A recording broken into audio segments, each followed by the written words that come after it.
नमस्ते, प्रणाम। हम आप सबके राइटर अखिलेश कश्यप। और आज ही बताए में बेहद खुशी हो रहा बा कि हमनी के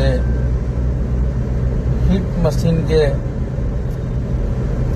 परमानेंट यूट्यूबर और भोजपुरी के हक में हमेशा बोले वाला और हमरा के बहुत प्यार करे वाला बड़ भाई हमनी के महेश पांडे बाबा का जन्मदिन बा।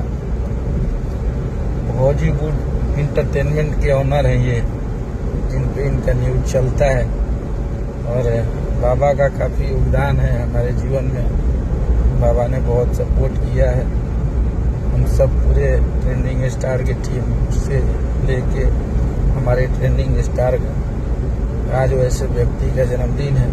माई विंध्यवासिनी से, माई पोंगाड़ी वाली से कामना रहेगी बाबा की उम्र दिन दुना रात चौगुना बढ़े और यहाँ के खूब तरक्की करी, खूब नाम करी और ज़्यादा का विशेष बताइए। हैप्पी बर्थडे टू यू बाबा।